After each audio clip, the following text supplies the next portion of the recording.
La méditation consiste plus exactement à prendre le contrôle de son esprit, à se familiariser avec une nouvelle compréhension du monde et à cultiver une manière d'être qui n'est plus soumise à nos schémas de pensée habituels. Elle débute souvent par une démarche analytique et se poursuit par la contemplation et la transformation intérieure. Être libre, c'est être maître de soi-même. Ce n'est pas faire tout ce qui nous passe par la tête, mais s'émanciper de la contrainte des afflictions qui dominent l'esprit et l'obscurcissent. C'est prendre sa vie en main, au lieu de l'abandonner aux tendances forgées par l'habitude et la confusion mentale. Ce n'est pas lâcher la barre, laisser les voiles flotter au vent et le bateau partir à la dérive, mais au contraire, barrer en mettant le cap vers la destination choisie, celle qu'on sait être la plus souhaitable pour soi-même et pour les autres. Au cœur de la réalité. La compréhension dont il s'agit ici consiste en une vision plus claire de la réalité. La méditation n'est pas un moyen d'échapper à la réalité, comme on le lui reproche parfois. Elle a au contraire pour but de nous faire voir la réalité telle qu'elle est, au plus près de ce que nous vivons, de démasquer les causes profondes de la souffrance et de dissiper la confusion mentale qui nous incite à chercher le bonheur là où il ne se trouve pas. Pour parvenir à la juste vision des choses, on médite par exemple sur l'interdépendance de tous les phénomènes, sur leur caractère transitoire, et sur la non-existence de l'ego perçu comme une entité solide et autonome à laquelle on s'identifie. Ces méditations s'appuient également sur l'expérience acquise par des générations de contemplatifs qui ont consacré leur vie à observer les mécanismes de la pensée et la nature de la conscience et qui ont ensuite enseigné un grand nombre de méthodes empiriques permettant de développer la clarté mentale, la vigilance, la liberté intérieure, ou encore l'amour et la compassion. Il est néanmoins indispensable de constater par soi-même la valeur de ces méthodes et de vérifier la validité des conclusions auxquelles ces sages sont parvenus. Cette vérification n'est pas une simple démarche intellectuelle. Il faut redécouvrir ces conclusions puis les intégrer au plus profond de soi par un long processus de familiarisation. Cette démarche doit faire appel à la détermination, l'enthousiasme et la persévérance, ce que Shantideva appelle la joie de faire ce qui est bénéfique. On commence donc par observer et comprendre comment les pensées s'enchaînent et engendrent tout un monde d'émotions, de joie et de souffrance. On pénètre ensuite derrière l'écran des pensées pour appréhender la composante fondamentale de la conscience, la faculté cognitive première au sein de laquelle toutes les pensées et tous les autres phénomènes mentaux surgissent. Libérer le singe de l'esprit. Pour mener à bien cette tâche, il faut commencer par calmer son esprit turbulent. On compare l'esprit à un singe captif qui s'agite tant et si bien qu'il s'entrave lui-même et se trouve incapable de défaire ses propres chaînes. Du tourbillon des pensées surgissent d'abord les émotions, puis les humeurs et le comportement, et à la longue, les habitudes et les traits de caractère.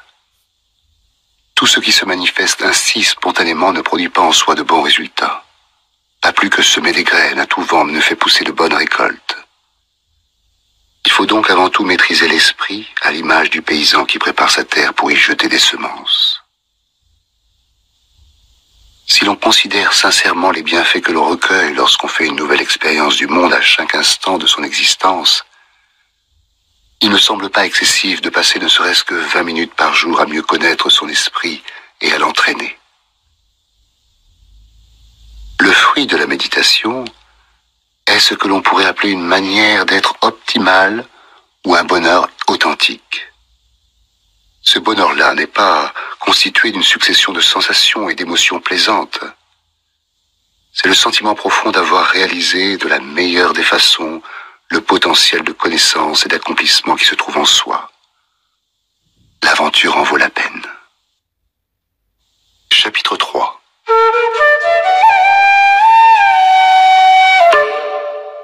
Comment méditer? La méditation n'est pas affaire de mots, mais de pratique.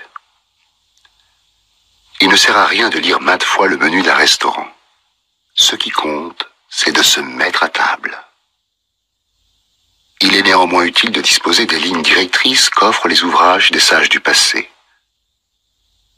Ces derniers contiennent des mines d'instruction qui exposent clairement le but et les méthodes de chaque méditation, le meilleur moyen de progresser et les pièges qui guettent le pratiquant. Voyons maintenant quelques-unes des nombreuses méthodes de méditation.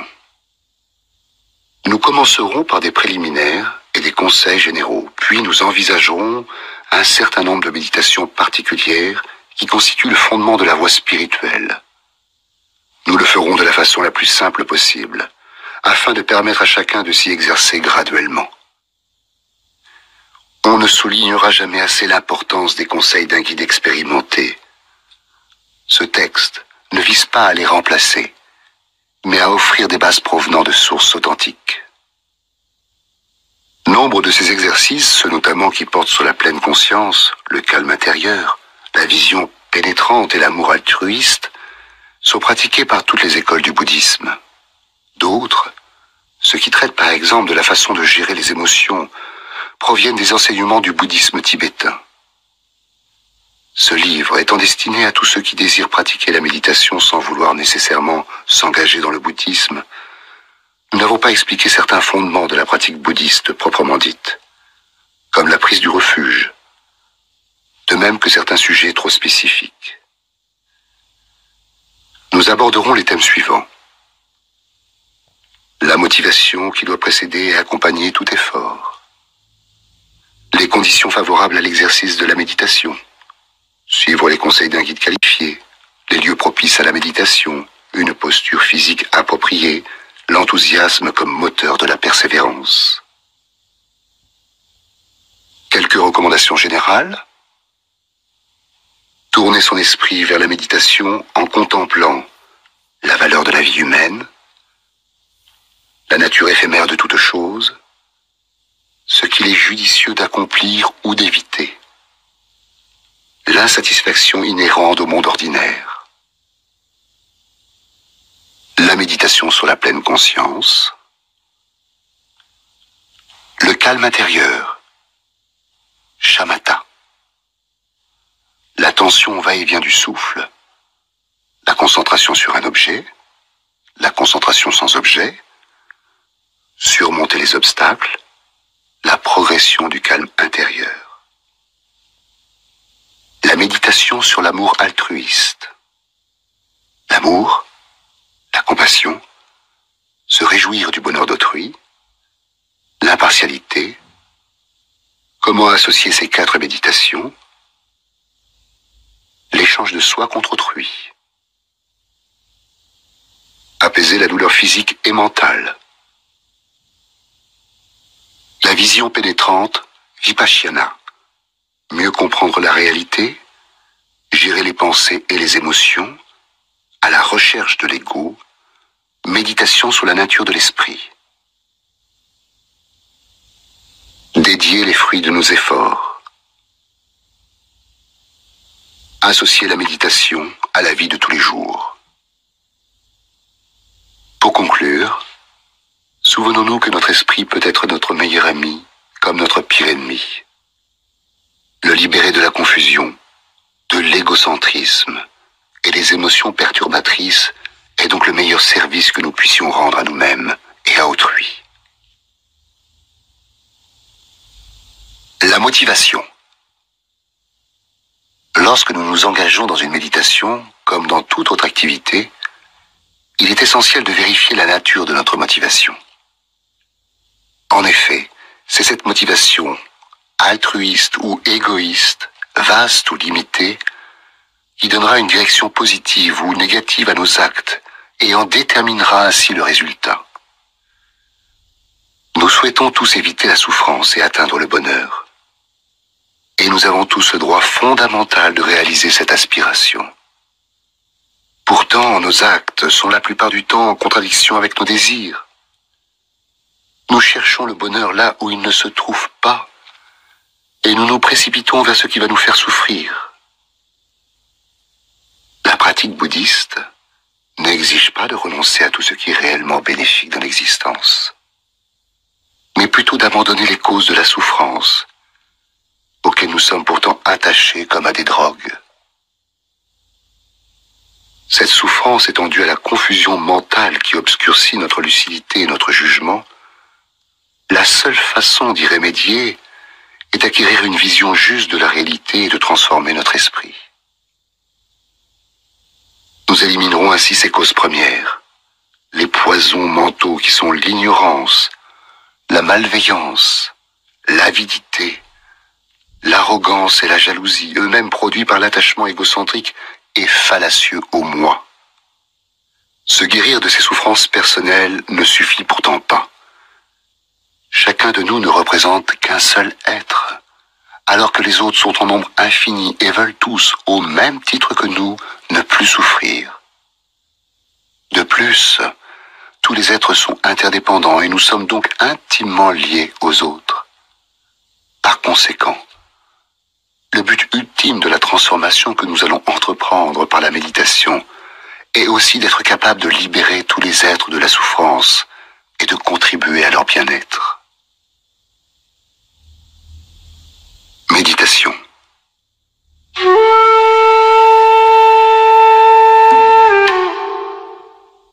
Réfléchissons à notre situation actuelle. Nos comportements ou réactions habituelles ne mériteraient-ils pas d'être améliorés? Regardons au plus profond de nous-mêmes. N'y décelons-nous pas la présence d'un potentiel de changement? Ayons confiance en le fait que ce changement est possible. Pour peu que nous fassions preuve de détermination et de lucidité. Formons le vœu de nous transformer, non seulement pour notre propre bien, mais aussi et surtout pour un jour être capable de dissiper la souffrance des autres et de les aider à trouver le bonheur durable. Laissons cette détermination croître et s'enraciner au plus profond de nous. Source d'inspiration par le 14e Dalai Lama. Faisons-nous preuve d'étroitesse ou d'ouverture d'esprit? Prenons-nous en considération l'ensemble d'une situation ou nous limitons-nous à ces détails? Avons-nous une perspective à court ou à long terme? Est-ce que notre motivation est réellement empreinte de compassion? Notre compassion se limite-t-elle à notre famille, à nos amis et à tous ceux auxquels nous nous identifions? Il faut sans relâche nous poser ce genre de questions. Vœu du Bodhisattva. Que la précieuse pensée de l'éveil naisse en moi si je ne l'ai pas conçue. Quand elle a pris naissance, que jamais elle ne décline, mais toujours se développe. Les conditions favorables à la pratique de la méditation. Suivre les conseils d'un guide qualifié. Pour pouvoir méditer, il faut d'abord savoir comment s'y prendre. D'où le rôle essentiel d'un instructeur qualifié. Dans le meilleur des cas, il s'agit d'un maître spirituel authentique, capable d'offrir une source inépuisable d'inspiration et de connaissances, de même qu'une longue expérience personnelle. Rien ne peut remplacer en effet la force de l'exemple et la profondeur de la transmission vivante. Outre sa présence inspirante et l'enseignement qu'il dispense silencieusement, par sa seule manière d'être, un tel maître veille à ce que le disciple ne s'égare pas dans des chemins de traverse. Si l'occasion de rencontrer un tel être ne nous est pas donnée, on peut aussi bénéficier des conseils de quelqu'un de sérieux qui a davantage de connaissances et d'expérience que soi, et dont les instructions s'appuient sur une tradition véritable et maintes fois éprouvée. Sinon, mieux vaut s'aider d'un texte, même très simple, comme celui-ci, pourvu qu'il repose sur des sources fiables, plutôt que de s'en remettre à un instructeur dont les enseignements ne reflètent que des fantaisies de son cru. Un lieu propice à la méditation. Les circonstances que nous offre la vie de tous les jours ne sont pas toujours favorables à la méditation. Notre temps et notre esprit sont occupés par toutes sortes d'activités et de préoccupations sans fin. C'est pourquoi il est nécessaire au début de se ménager un certain nombre de conditions favorables. Il est possible et souhaitable de maintenir les bienfaits de la méditation lorsque l'on se trouve plongé dans le flot de la vie courante, notamment en ayant recours à l'exercice de la pleine conscience. Mais initialement, il est indispensable d'entraîner son esprit dans un environnement propice. On n'apprend pas les rudiments de la navigation en pleine tempête, mais par beau temps, sur une mer calme. De même, au commencement, il est préférable de méditer dans un lieu tranquille pour donner à l'esprit une chance de devenir clair et stable. Les textes bouddhistes ont souvent recours à l'image d'une lampe à huile. Si celle-ci est constamment exposée en plein vent, son éclat sera faible et elle risquera à tout moment de s'éteindre. Si en revanche on la protège du vent, sa flamme sera stable et lumineuse. Il en va de même pour notre esprit.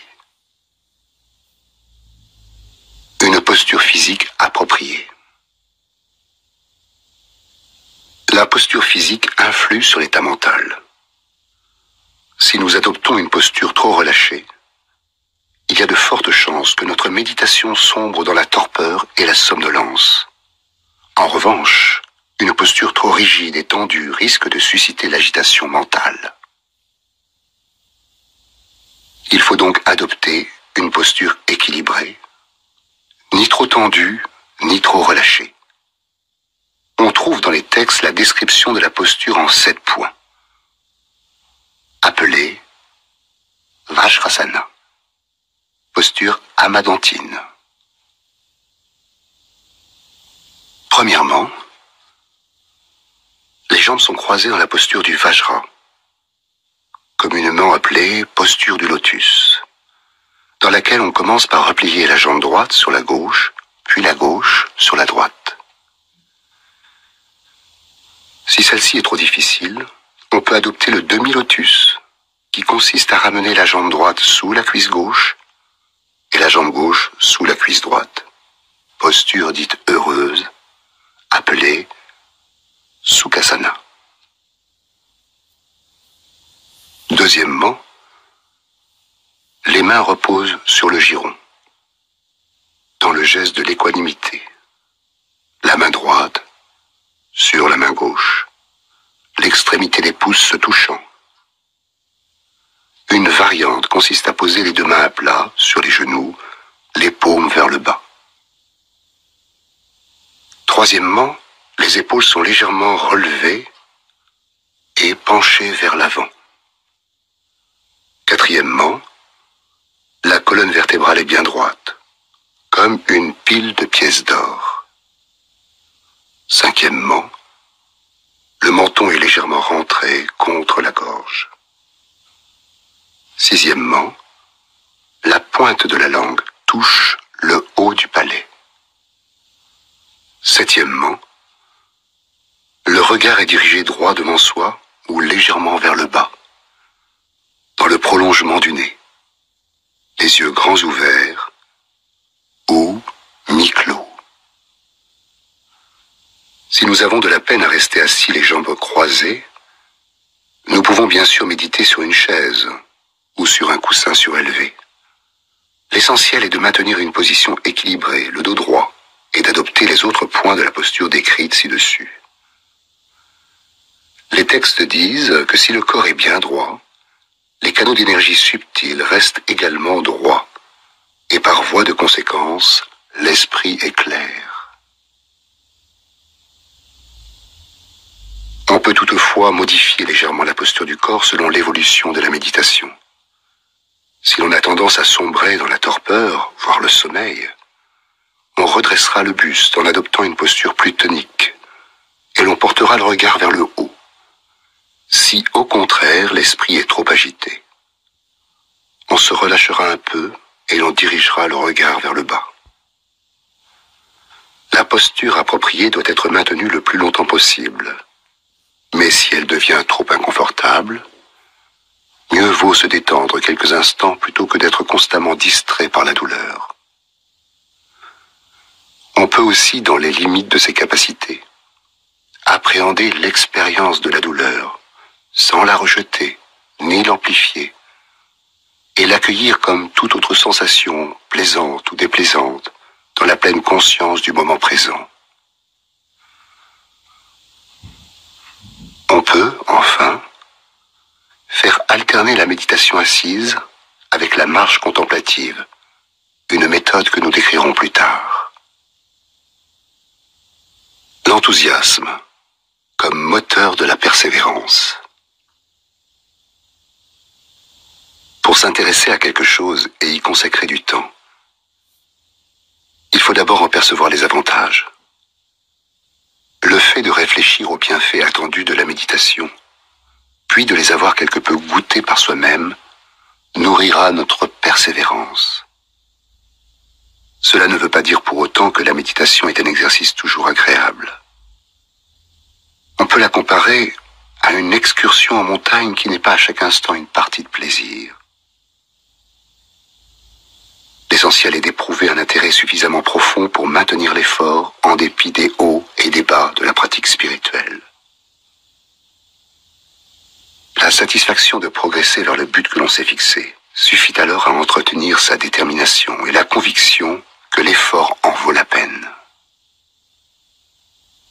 Quelques recommandations générales. Il est essentiel de maintenir la continuité de la méditation, jour après jour, car c'est ainsi que celle-ci prendra peu à peu de l'ampleur et gagnera en stabilité, comme un filet d'eau qui se transforme graduellement en ruisseau, puis en fleuve. On lit dans les textes qu'il vaut mieux méditer régulièrement et de façon répétée pendant de courtes périodes de temps que d'effectuer de temps à autre de longues séances. Nous pouvons par exemple consacrer 20 minutes chaque jour à la méditation et profiter des pauses dans nos activités pour raviver, ne serait-ce que quelques minutes, l'expérience que nous aurons acquise durant notre pratique formelle. Ces courtes périodes auront davantage de chances d'être de bonne qualité et elles entretiendront un sentiment de continuité dans notre pratique. Pour qu'une plante pousse bien, il faut l'arroser un peu chaque jour. Si l'on se contente de verser sur elle un grand seau d'eau une fois par mois, elle mourra probablement de sécheresse entre 2 arrosages. Il en va de même pour la méditation, ce qui n'empêche pas d'y consacrer parfois davantage de temps. Si nous méditons de façon trop discontinue, pendant les intervalles sans méditation, nous reviendrons à nos vieilles habitudes et retomberons sous l'emprise des émotions négatives sans avoir la possibilité de recourir au soutien de la méditation. À l'inverse, si nous méditons souvent, même de façon brève, il nous sera possible de prolonger entre les séances formelles une certaine part de notre expérience méditative. On dit aussi que l'assiduité ne doit pas dépendre de l'humeur du moment. Que notre séance de méditation soit plaisante ou ennuyeuse, facile ou difficile, l'important est de persévérer. Si nous nous ennuyons, ce n'est pas à cause de la méditation, mais de notre manque d'entraînement. C'est d'ailleurs lorsqu'on ne se sent pas très enclin à méditer que la pratique est généralement la plus profitable, car elle s'attaque directement à ce qui, en nous, fait obstacle au progrès spirituel. Comme nous le verrons plus en détail, nous devons également équilibrer nos efforts, de sorte que nous ne soyons ni trop tendus, ni trop relâchés. Le Bouddha avait un disciple qui était un grand joueur de vina, un instrument à cordes proche du sitar. Ce disciple avait beaucoup de mal à méditer et en fit part au Bouddha. Parfois, je fais des efforts démesurés pour être concentré et je suis alors beaucoup trop tendu. D'autres fois, j'essaie de me détendre, mais alors je me relâche trop et sombre dans la torpeur. Comment faire? En guise de réponse, le Bouddha lui posa une question. Lorsque tu accordes ton instrument, quelle tension donnes-tu à tes cordes pour qu'elles émettent le meilleur son? Elles doivent être ni trop tendues, ni trop relâchées, répondit le musicien. Le Bouddha conclut. Il en va de même pour la méditation. Pour qu'elle progresse harmonieusement, il faut trouver un juste équilibre entre effort et relâchement. Il est également conseillé de ne pas accorder d'importance aux diverses expériences intérieures qui peuvent surgir au cours de la méditation sous la forme, par exemple, de félicité, de clarté intérieure ou d'absence de pensée. Ces expériences sont comparables aux paysages que l'on voit défiler lorsqu'on est assis dans un train. Nous n'aurions pas l'idée de descendre du train chaque fois qu'une scène nous semble intéressante, car l'important, c'est d'atteindre notre destination finale. Dans le cas de la méditation, notre but est de nous transformer nous-mêmes au fil des mois et des années. Ces progrès sont en général à peine perceptibles d'un jour à l'autre, à l'image des aiguilles d'une horloge qui semblent ne pas bouger lorsqu'on les regarde fixement. Nous devons donc être diligents, mais pas impatients. La précipitation s'accorde mal avec la méditation, car toute transformation profonde exige du temps. Peu importe que le chemin soit long, il ne sert à rien de se fixer une date limite, l'essentiel étant de savoir que l'on va dans la bonne direction. En outre, le progrès spirituel n'est pas une affaire de tout ou rien. Chaque pas, chaque étape apporte son lot de satisfaction et contribue à l'épanouissement intérieur. Pour résumer, ce qui compte, ce n'est pas de faire de temps à autre quelques expériences éphémères, mais de voir au bout de plusieurs mois ou de plusieurs années de pratique que l'on a changé de façon durable et profonde. Tourner son esprit vers la méditation. Afin de renforcer notre détermination à méditer, 4 sujets de réflexion doivent retenir notre attention. Premièrement, la valeur de la vie humaine. Deuxièmement, sa fragilité et la nature transitoire de toute chose. Troisièmement, la distinction entre les actes bénéfiques et les actes nuisibles. Et quatrièmement, l'insatisfaction inhérente à un grand nombre de situations de notre existence. La valeur de la vie humaine. À condition de jouir d'un minimum de liberté et d'opportunité, l'existence humaine offre d'extraordinaires occasions de développement intérieur. Utilisée à bon escient, elle nous offre une chance unique de réaliser le potentiel que nous possédons tous, mais que nous négligeons et dilapidons si facilement. Ce potentiel, voilé par notre ignorance ou confusion mentale, et par nos émotions perturbatrices, demeure la plupart du temps enfoui à l'intérieur de nous, à l'image d'un trésor caché. Les qualités acquises tout au long du cheminement spirituel signalent l'émergence graduelle de ce potentiel, comparable à l'éclat d'une pépite d'or qui se manifeste à mesure qu'on la nettoie.